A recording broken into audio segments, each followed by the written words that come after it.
Assalamualaikum, selamat sore Mbak Marita. Waalaikumsalam, selamat sore. Sehat Mbak ya? Alhamdulillah. Oke, dan ada juga Mbak Mardiana Fathani, ahli media gizi dari Puskesmas Sukolilo 1. Assalamualaikum, selamat sore Mbak Diana. Iya, assalamualaikum, waalaikumsalam warahmatullahi wabarakatuh.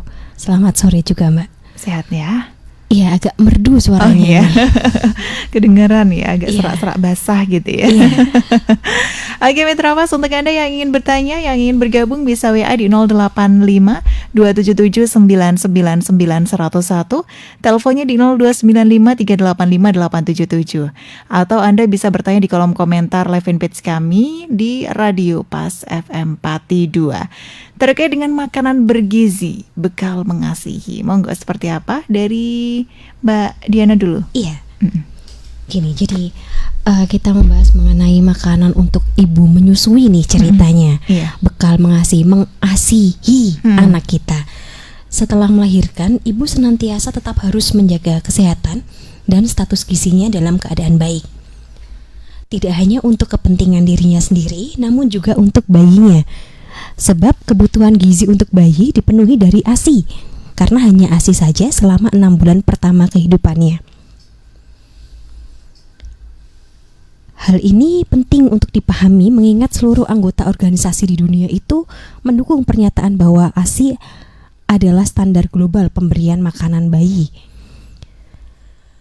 Setiap bayi berhak mendapatkan ASI eksklusif selama 6 bulan, kecuali atas indikasi medis. Lalu dilanjutkan dengan pemberian makanan pendamping. ASI dapat terus diberikan hingga anak berusia 2 tahun atau lebih. Nah, tadi sudah dijelaskan sama Mbak Diana banyak sekali ya, disinggung tentang ASI. Nah, ASI itu merupakan satu-satunya makanan di dunia yang mengandung semua jenis zat gizi yang dibutuhkan oleh tubuh manusia untuk penunjang atau menjamin kesehatan yang baik selama 6 bulan pertama kehidupan. Mulai dari karbohidrat, lemak, protein, vitamin dan mineral, hingga berbagai komponen bioaktif yang mendukung pematangan sistem kekebalan tubuh sehingga dapat melindungi bayi dari berbagai jenis penyakit. Nah, ASI juga sangat mudah diserap dan efisien digunakan oleh tubuh. Kandungan ASI pun senantiasa berubah menyesuaikan kebutuhan zat gizi bayi seiring dengan pertumbuhannya. Seperti itu. Oke, manfaatnya sangat luar biasa ini ya. Iya. ASI untuk bayi, untuk ibu yang juga mengasihi, ini juga manfaatnya luar biasa juga ya, Iya, Mbak ya. benar. Nah, ini Mitra Pas untuk pembahasan kita terkait dengan makanan bergizi, bekal mengasihi. Mungkin untuk Anda, ayah bunda atau mungkin nenek kakek juga ya yang punya cucu yang mau tanya terkait dengan mungkin cara mengasihi seperti apa, kemudian makanan-makanan untuk ibunya yang dikonsumsi seperti apa, atau ada pertanyaan-pertanyaan lain bagaimana cara agar lancar mungkin ASI-nya ya, atau karena memang ada beberapa yang masih saja salah kaprah terkait dengan ASI ini. Misalkan setelah melahirkan kemudian si ibu belum bisa memberikan ASI untuk putra-putrinya, kan ada yang seperti itu ya, belum langsung bisa memberikan ASI. Nah, ini juga nanti seperti apa Anda bisa bergabung bertanya melalui WA di 085 277 999 101, teleponnya di 0295 385 877. Anda juga bisa bertanya di kolom komentar live fanpage kami Radio Pas FM 4 terkait dengan makanan bergizi, bekal mengasihi. Monggo kita lanjutkan lagi. Iya. Jadi ini kita mau bahas ini, isinya ASI. Jadi ASI itu ada 2 jenis isinya. Yang pertama kali keluar, kita nyebutnya itu formil. Jadi yang pertama kali keluar ketika anak kita mengenyot pertama, itu biasanya lebih bening. Nah, yang kedua adalah hin milk, itu yang di akhir, yang isinya tuh lemak, tinggi kalori, dan memang beradanya di akhir menyusui. Sehingga pada umumnya anak itu baiknya menghisap atau menyusu sekitar 15-20 menit. Jadi semakin sering anak menyusu, semakin banyak pula ASI yang akan dihasilkan oleh ibu. Begitu pula sebaliknya, semakin sedikit dan jarang anak disusui atau menyusu, semakin sedikit produksinya. Nah, formilk dan hinmilk ini keluarnya juga sesuai dengan kebutuhan bayi, seperti yang tadi diceritakan tadi ya. Jadi kalau misalnya pas panas-panas nih, kalau pas panas-panas formilknya ASI yang bening itu tuh lebih banyak, karena kan kalau kita lagi panas sukanya yang seger ya. Nah, ASI yang ada di payudara kita itu akan diproduksi seperti itu. Nah, sedangkan kalau ini sudah malam hangat, butuh yang bubuk, nyenyak, maka hinmilknya akan lebih banyak. Bisa menyesuaikan itu. sendiri. Betul ya. sekali. Ajaib, cairan ajaib. Oke, ternyata kalau misalkan kita taunya kalau misalkan ini anaknya sudah atau misalkan ASINya udah cukup nih, gitu bagaimana Mbak? Nah, kalau ASINya sudah cukup atau belum, dia akan melepaskan sendiri. Lalu kecukupan ASINya, cukup apa enggak nih? Nah, kita lihat dari perkembangan berat badannya setiap bulan. Nah, bisa kita lihat dari situ. Jadi, ketika menyusui jangan sampai kita memaksa melepas. Jadi biarkan anak melepas sendiri. Kadang kan sampai lama gitu ya. Iya, kadang tuh suka ngecit ya. Anak-anak tuh suka seperti itu untuk bayi ya. Tapi apabila anak sudah benar-benar kenyang, dia akan melepaskan sendiri. Lalu tertidur, biasanya gitu. Ibunya juga ikut tertidur ya. Biasanya gitu ya. Betul. Iya, nah ini ternyata kalau misalkan sudah kenyang, ini apa kalau untuk mengasihi, misalkan udah dilepas nih yang payudara 1 misalkan nih, apakah harus yang 2 payudara atau sudah cukup dengan 1 payudara saja? Ini anak sudah cukup ini Mbak? Kalau misalnya kita kan bisa merasakan penuh atau tidaknya ketika disusui di sebelah kanan misalnya ya. Lalu sudah mulai agak kosong tapi anak masih pingin, nah baru kita kasih yang kiri, jadi sampai kosong gitu. Tapi kalau misalnya yang kanan aja dia sudah melepas, ya sudah, biarkan dia tidur. Ketika misalnya dia bangun atau mencari nenen, kasihkan yang satunya. Nah, jadi bergantian seperti itu. Mungkin ya. Iya, bisa dipompa juga. Pompa juga mungkin yang sebelah kiri yang tidak disusui oleh adik tadi. Seperti itu. Oh, berarti sambil menyusui sambil mau pompa kayak gitu juga ya. Bisa. Oke. Mbak Marita mungkin mau melanjutkan lagi. Iya, menambahkan jadi untuk gizi pada ibu menyusuinya itu sendiri ya, simpanan zat gizi ibu menyusui dapat berkurang ternyata akibat kehamilan dan pendarahan saat melahirkan, serta untuk memproduksi kolostrum dan ASI yang persiapannya dimulai sejak hamil. Sementara itu ibu harus dapat menyusui dan memenuhi kandungan gizi bayinya dengan baik. Oleh karena itu makanan ibu menyusui perlu diperhatikan untuk memenuhi kebutuhan bayinya itu sendiri. Seperti ibu hamil, ibu menyusui juga memiliki kebutuhan energi dan gizi yang lebih tinggi, yaitu sekitar 330 kilokalori per hari untuk 6 bulan pertama dan 400 kalori per hari untuk 6 bulan kedua. Ini dibandingkan dengan orang dewasa lain yang tidak hamil. Jadi kebutuhan ibu menyusui itu lebih tinggi ya, seperti itu dibandingkan dengan wanita yang tidak hamil. Nah, perhitungan ini dilakukan berdasarkan volume rata-rata ASI yang diproduksi per hari, yaitu sekitar 450 sampai 1200 ml. Tidak hanya dari jumlah produksi ASI, menyusui dianggap berhasil tadi ya yang disampaikan oleh Mbak Diana, jika bayi mengalami peningkatan berat badan yang sesuai. Jadi setiap bulan itu ada target kenaikan berat badan pada bayi. Nah, itu biasanya bisa kita lihat di kartu menuju sehat atau KMS. Jadi untuk 1 bulan pertama itu biasanya sekitar 8 ons, nanti bulan berikutnya 9 ons, ada target-target sendiri. Nah, untuk mengetahui kebutuhan ASINya cukup atau tidak dilihat dari pertumbuhannya tadi, sesuai atau tidak dengan targetnya, seperti itu. Kalau idealnya untuk penambahan berat badan dari si bayi ini berapa Mbak setiap 1 bulannya ini Mbak? biasanya itu dilihatnya dari berat badan lahir. Untuk 1 bulan pertama, misal berat badan lahirnya 3 kilo. Nah, nanti minimal dia dikatakan cukup, kebutuhan ASINya itu dia harus naik 8 ons, jadi 3,8. Nah, itu dikatakan naik, berarti ASINya cukup. Kalau dia cuma naiknya misal 5 on, berarti kurang dari target ya. Tadi kan targetnya 8 on. Berarti dia dikatakan tidak naik. Berarti ASINya kurang seperti itu. Oke, jadi dilihat dari bayi lahir ya berarti ya.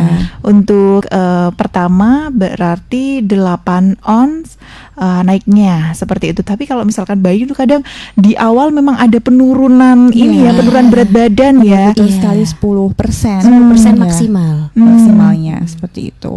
Terus nanti itu biasanya di minggu pertama ya. Iya, minggu pertama. Minggu kedua itu biasanya dia ngejarnya cepat sekali. Seperti itu. Oke, karena memang kalau misalkan ASINya sudah mulai lancar, kemudian si bayi juga nenennya juga ikut naik ya. Nah, ini dia. Jadi memang PR untuk ibu menyusui bagaimana mengonsumsi makanan-makanan yang bergizi pastinya ya dikonsumsi untuk ibu menyusui. Ada yang ini kalau pantangan biasanya tidak boleh makan ini, apalagi pasca melahirkan atau mungkin pas KSC kayak gitu kan biasanya banyak sekali pantangannya kalau di masyarakat seperti itu. Padahal itu juga yang mengandung banyak protein, misalnya telur seperti ikan. Nah, ini juga dengan masyarakat yang seperti ini bagaimana ini, Mbak? Oh, mitos-mitos ya. Itu nanti. Oke, kita sabar ya. Sabar dulu. Ya. Oke, yang sudah gabung juga ini ada dari Ibu Ida di Pati. Selamat sore, Mbak. Kalau ibu mengasihi kekurangan zat besi, ini apakah juga bisa berpengaruh ke bayi yang disusui? Terus makanan apa saja yang bisa meningkatkan zat besi? Oke, Ibu Ida, kita jeda dulu, sabar dulu ya. Untuk Anda Mitra Pas yang ingin bergabung, kita masih menunggu. Anda bisa WA di 085 277 999 101, teleponnya di 0295 385 877. Atau Anda bisa bertanya di kerjasama Radio Pas FM Pati dengan Persagi, Persatuan Ahli Gizi Indonesia Pati, yang sore hari ini kita masih membahas mengenai makanan bergizi bekal mengasihi. Bersama dengan narasumber ada Mbak Marita dari Puskesmas Wedadi Jaksa dan juga Mbak Diana dari Puskesmas Sukolilo 1 ya. Untuk Anda Mitra Pas yang ingin bergabung, yang ingin bertanya, Anda bisa WA di 085 277 999 101, teleponnya di 0295 385 877.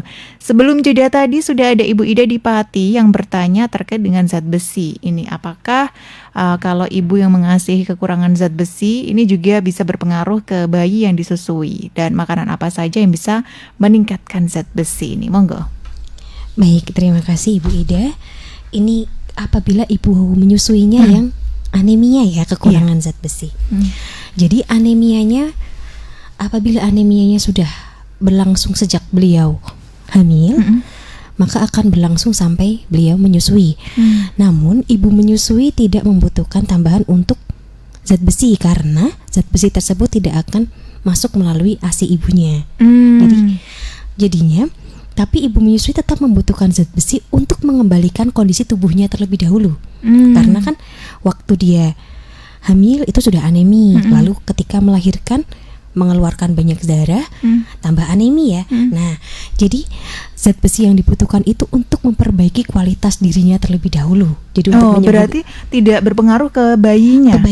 Jadi apabila bayinya dicek dulu, apabila bayinya juga anemi, nanti akan diberikan vitamin oleh dokternya, suplemen tambahan zat besi seperti itu. Karena kekurangan zat besi pada bayi itu sangat berpengaruh untuk tumbuh kembangnya juga. Nah, jadi namun perlu digarisbawahi bahwa yang ditambahkan nantinya bukan melalui ASI ibunya, tapi melalui suplemen dari luar. Jadi kita harus lewat dokter seperti itu. Lalu untuk makanannya tadi, makanan yang meningkatkan zat besi. Kalau untuk makanan meningkatkan zat besi, jadi kita ada hem, non hem. Kita menyebutnya seperti itu. Kalau yang hem itu biasanya yang merah-merah, daging-dagingan. Nah, seperti daging sapi, protein-protein hewani seperti itu yang sumber protein, sumber zat besi. Lalu untuk apabila yang non hem itu biasanya yang kita tahu hijau-hijauan. Nah, jadi sayur-sayuran hijau itu untuk meningkatkan zat besi. Namun untuk penyerapannya sendiri lebih cepat apabila dari yang hem, dari yang daging-dagingan. Seperti itu. Kalau untuk tablet tambah darah ini berpengaruh nggak Mbak? Bisa atau tidak ini? Untuk tablet tambah darah sangat berpengaruh ya Mbak Marita ya. Jadi untuk ibu dari hamil sampai menyusui itu masih bisa dikonsumsi apabila kondisi ibunya memang masih anemi. Karena kalau anemi yang berkepanjangan itu kan juga tidak baik untuk kondisi ibunya. Padahal ibunya harus terus mengasihi anaknya. Nah, jadi tetap dilanjutkan tablet tambah darahnya itu tidak masalah. Oke, tanpa resep dokter tidak masalah. Ini yang dijual bebas di apotek ini biasanya kan ada tablet tambah darah, ini tidak masalah ya Mbak ya? Itu tablet tambah darah yang biasanya dari puskesmas ya Mbak ya? Biasanya dapat dari puskesmas. Iya. Oke, biasanya kalau ibu hamil dan menyusui dapat dari puskesmas ya untuk. Oke, itu tadi untuk Ibu Ida di Pati yang sudah bergabung. Terima kasih. Mungkin Mbak Marita mau menambahkan Mbak terkait dengan ini zat besi ini, atau mungkin mau lanjutkan lagi ke materi? Kita lanjutkan Monggo. ya. Tadi kan untuk keberhasilan mengasihi kan harus ada tambahan zat gizi pada ibunya ya. Nah, selain itu juga perlunya dukungan pada ibu menyusui. Agar proses mengasihinya itu berhasil seperti itu. Nah, dukungan apa saja yang diperlukan yaitu diantaranya dari suami dan keluarga. Ya, jadi untuk suami dan keluarga harus memahami bahwa ibu menyusui memiliki beban fisik dan emosional yang lebih besar. Biasanya kurang tidur, kemudian makannya tidak teratur, terus harus minum lebih banyak dari biasanya. Kemudian juga pentingnya memfasilitasi ibu dan lingkungan rumah agar bayi tetap diberikan ASI eksklusif. ASI eksklusif ini merupakan pemberian ASI saja sampai usia 6 bulan. Menyediakan tempat penyimpanan ASINya, membantu pekerjaan rumah mungkin untuk bapak-bapak ya. Seperti itu, menggantikan popok, mungkin menyuapi istrinya waktu istrinya menyusui, itu sangat mendukung sekali. Romantis sekali ya. Biar istrinya happy dan ASINya juga lancar ya. Penting sekali tuh. Iya, ini untuk bapak-bapak ya. Kemudian juga pentingnya persamaan persepsi tentang penting dan cukupnya ASI eksklusif diberikan hingga anak usia 6 bulan tanpa memberikan apapun ya. Ini terutama mungkin untuk para sesepuh ya. Ibu mertua, orang tua biasanya kalau mungkin ASINya gak lancar atau mungkin adiknya masih menangis, dikira kan masih lapar ya. Biasanya menyarankan untuk pemberian tambahan seperti makanan, terus susu formula seperti itu. Nah, ini harus satu rumah itu disamakan persepsinya ya, dari suaminya, ibunya, mertuanya, si istri. Harus didukung ibunya agar diberikan ASI saja sampai 6 bulan seperti itu. Karena kalau bayi baru lahir bisa tahan 3 hari ya katanya tanpa ASI ya. Iya, benar. Nah, ini juga kan biasanya neneknya yang kasihan nangis terus ya. Nangis terus. Nah, ini memang perlu lebih edukasinya ini ya Mbak ya. Iya. Oke, nah ini menarik sekali. Ini sudah aja yang gabung lagi dari Pak Turhadi di Nguren City. Ini alhamdulillah ini 1 bulan kemarin udah naik nih 1 kilogram. PR-nya ini memang makannya untuk ibunya. Nah, ini nanti bisa diulik lagi untuk kenaikan berat badan bayi 1 kilogram ini apakah sudah tepat atau terlalu tinggi atau bagaimana, dan untuk ibunya ini PR-nya makanan yang seperti apa juga ini nanti bisa disampaikan ya Mbak ya. Kita harus jeda lagi Mitra Pas. Untuk Anda yang ingin bertanya juga masih kami tunggu. Anda bisa WA di 085277999901. Teleponnya di 0295385877. Anda juga bisa bertanya di kolom komentar live fanpage kami di Radio Pas FM Pati 2. Spesial Ruang Gizi kerjasama Radio Pas FM Pati dengan Persagi, Persatuan Ahli Gizi Indonesia Pati, yang sore hari ini kita masih membahas satu tema menarik terkait dengan makanan bergizi bekal mengasihi. Bersama dengan narasumber ada Mbak Marita Ayu Oktaviani, ahli media gizi, ahli gizi dari Puskesmas Wadari Jaksa, dan Mbak Mardiana Fathani, ahli media gizi, ahli gizi dari Puskesmas Sukolilo 1. Untuk Anda yang ingin bergabung juga masih kami tunggu ya. Anda bisa WA di 085 277 999 101, teleponnya di 0295 385 877. Anda juga bisa bertanya di kolom komentar di Radio Pas FM Pati 2. Pak Turhadi ada di Nguran City yang tadi bergabung ini, dedek bayinya ini kemarin naik 1 kilogram. Nah ini PR-nya untuk ibunya ini, dan kemudian ibu menyusui kalau terlalu capek apa bisa mempengaruhi ASI-nya juga. Monggo Mbak Marita. Terima kasih pertanyaannya untuk Pak Turhadi ya. Tadi untuk bayinya naiknya 1 kilo ya. Iya. Usianya 1 bulan. Usianya tidak disertakan. Oh, tidak disertakan iya, ya. 1 bulan kemarin. Oh, 1 bulan kemarin naiknya 1 kilo. Nah, Iya. nah itu tuh ya, kita jadi mau menilainya itu dia naiknya bagus atau tidak kalau tidak tahu usianya itu juga susah ya. Oh, beda-beda berarti iya, ya Mbak untuk ya. setiap bayi atau balita itu kenaikannya berbeda-beda untuk setiap 3 bulan usianya. 3 bulan. Nah untuk usia 3 bulan kenaikannya sudah bagus ya kalau 1 kilo. Biasanya kalau 1 bulan 3 bulan itu sekitar tadi ya 8 on 9 on. Seperti itu untuk kenaikan 1 kilo kita apresiasi, sangat bagus sekali kenaikan berat badan. Selamat ibunya, selamat ibunya dan ayahnya ya. Iya, dan keluarganya Dan berarti keluarganya ya. yang sudah mendukung ya berarti ya proses pemberian ASI-nya. Semoga itu ASI eksklusif ya Mas ya. Seperti itu. Nah untuk tadi ya untuk asupan ibunya ya selama menyusui apa saja sih yang harus dikonsumsi. Nah anjurannya untuk ibu menyusui diberikan makan atau sebaiknya konsumsi makanan 3 kali makanan utama, kemudian ditambah 2 kali kudapan atau selingan atau snack seperti itu. Nah anjurannya itu bisa digunakan pedoman isi piringku, yang pedoman gizi seimbang, di mana isi separuh bagian piring makan lebih banyak makanan pokok dan lauknya. Kemudian separuhnya lagi berisi buah dan sayuran seperti itu. Jadi harus lengkap ya, ada makanan pokoknya, kemudian ada lauk pauknya, ada sayur dan buahnya. Berarti porsinya masih sama atau nambah ini, karena biasanya kan ada yang mengatakan lagi menyusui makan yang banyak, makan terus kayak gitu, ada yang seperti itu. Iya, porsinya itu nambah 330 kalori tadi ya. Sekitar 1 porsi ya. Iya, 1 porsi itu dari wanita yang tidak menyusui atau tidak hamil seperti itu ya. Dan juga harus konsumsi makanan lokal yang beragam ya, sesuai kemampuannya ya. Seperti itu. Ada konsumsi tadi lauk-laukan, telur, ikan, ayam. Jadi tidak ada pantangan ya untuk ibu menyusui ya. Jadi apapun boleh dikonsumsi seperti itu. Tidak ada pantangan apapun ya. Oke, nah ini yang penting mengandung itu tadi, gizi-gizinya harus seimbang tadi. Harus seimbang dan beragam. Oke, nah ini juga tadi apakah kalau ibu menyusui terlalu capek ini bisa mempengaruhi ASI-nya Mbak? Ini Pak Turhadi tanya lagi. Wah, mempengaruhi banget ini. Jadi capek, stres itu berpengaruh ke produksi ASI. Karena ASI itu kan kita diproduksi dari hormon prolaktin ya. Nah, hormon itu dari pikiran.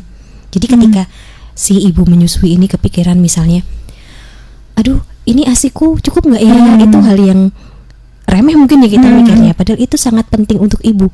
Jadi orang tua, keluarga itu harus mensupport, cukup. Terus apabila capek bisa kita bantu, misalnya seperti tadi suaminya membantu menyapu ya, membantu mencuci piring, mencuci baju, atau membantu pekerjaan rumah.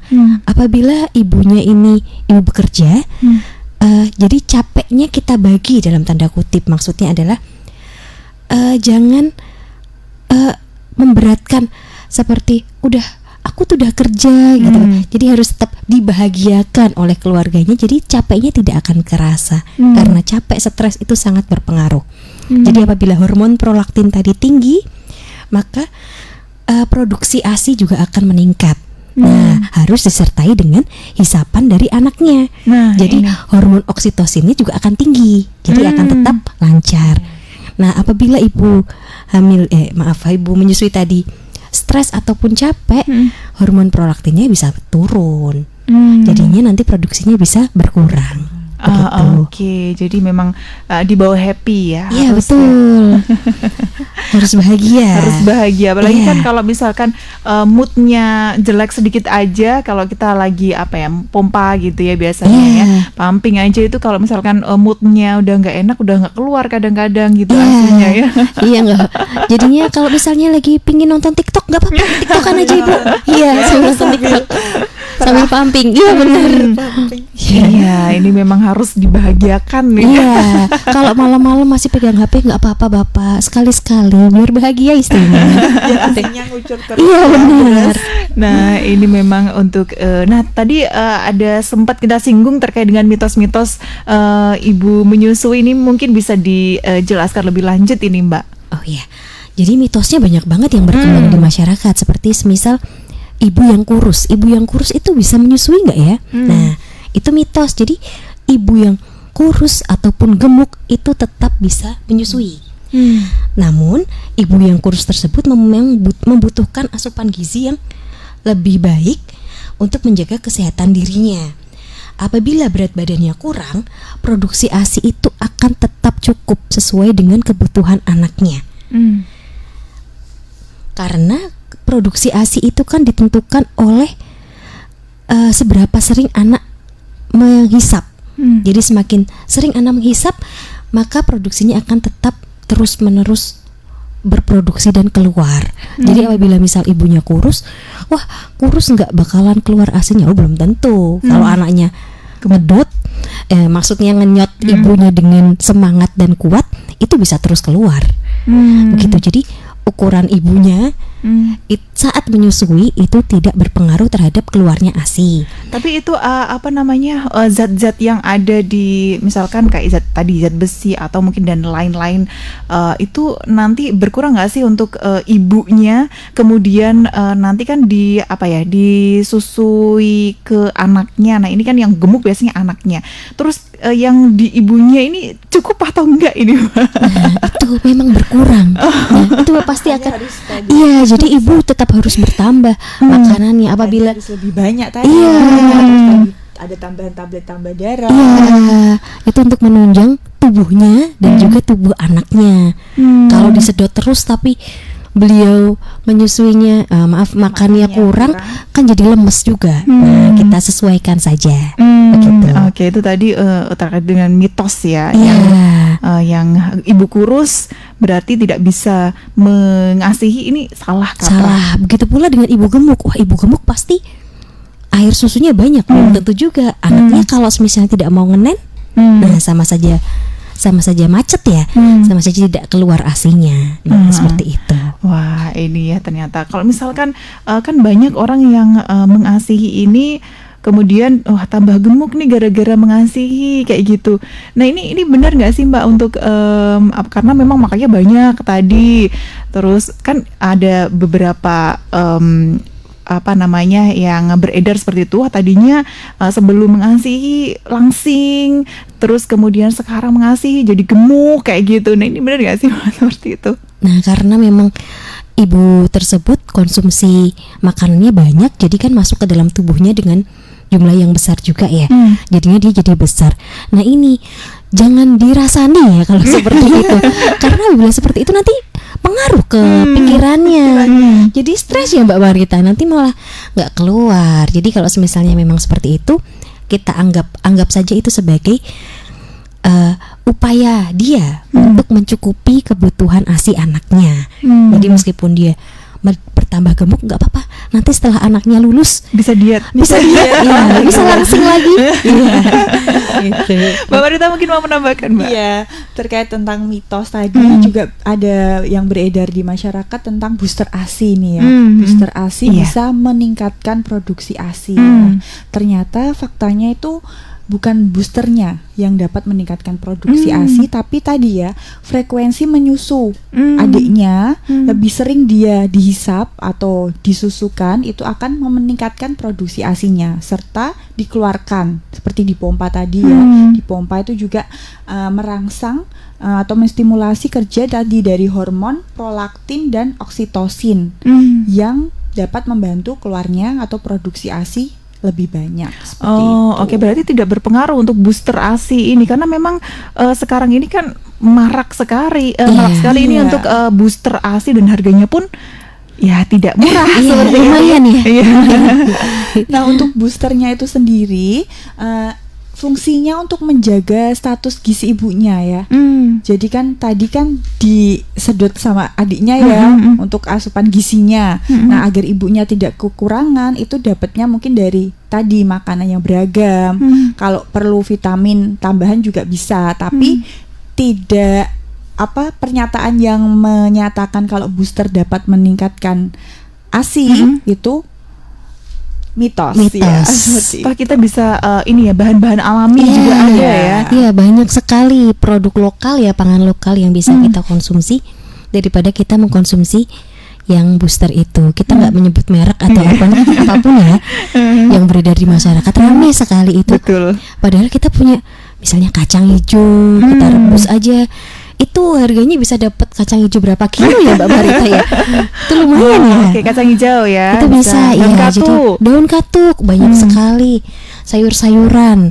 Jadi kalau misalnya ada dulu mitosnya tidak boleh makan hijau-hijauan nanti nggak enak ke anaknya. Nah, itu mitos sekali. Padahal itu sangat bagus ya. Atau ikan nanti amis. Iya, padahal tidak ada hubungannya. Ayam juga nggak boleh. Iya. Nanti jahitannya nggak kering-kering. Nah, itu. Padahal itu membantu mengeringkan. Iya, lebih cepat sembuhnya. Oke, nah ini ternyata manfaat dari yang dilarang itu ternyata juga banyak sekali. Jadi kita harus melek ya untuk informasi-informasi dari luar ya.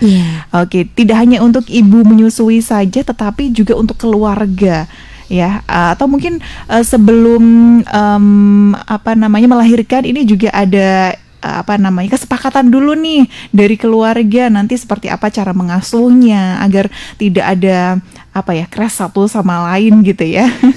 Ini menarik sekali, tapi waktu kita terbatas, kita harus pamit. Tapi sebelumnya mungkin kesimpulan dulu nih untuk pembahasan kita di sore hari ini terkait dengan tema kita makanan bergizi bekal mengasihi. Dari siapa dulu, Mbak Marita monggo mungkin? Iya. Mungkin untuk kesimpulannya, jadi untuk kita pada sore hari ini, ASI itu ilmu yang kita dapat berikan, yaitu ASI adalah satu-satunya makanan di dunia yang mengandung semua jenis zat gizi yang dibutuhkan oleh tubuh untuk menjamin kesehatan yang baik sampai usia adik 6 bulan. Jadi diharapkan untuk pemberian ASI eksklusif atau ASI saja sampai usia 6 bulan seperti itu. Oke, Mbak Diana, monggo untuk closing statementnya. Untuk ibu menyusui, kebutuhan energinya memang meningkat sehingga harus ditambahkan sekitar 330 kalori sampai 400 kalori sampai 6 bulan kemudian setelah lahiran. Setelah menyusui, makanlah 3 kali makanan utama ditambah dengan 2 kali kudapan dalam sehari. TTD, tablet tambah darah, masih boleh dikonsumsi karena TTD tidak beracun, karena justru meningkatkan cadangan zat besi pada ibu hamil dan mencukupi kebutuhan zat besi pada bayi sampai usianya 6 bulan. Oke, itu tadi Mitra Pas ya, terkait dengan tema kita makanan bergizi bekal mengasihi. Terima kasih untuk kedua narasumber yang sudah hadir di sore hari ini, Mbak Marita, Mbak Diana, terima kasih. Assalamualaikum warahmatullahi wabarakatuh. Waalaikumsalam warahmatullahi wabarakatuh.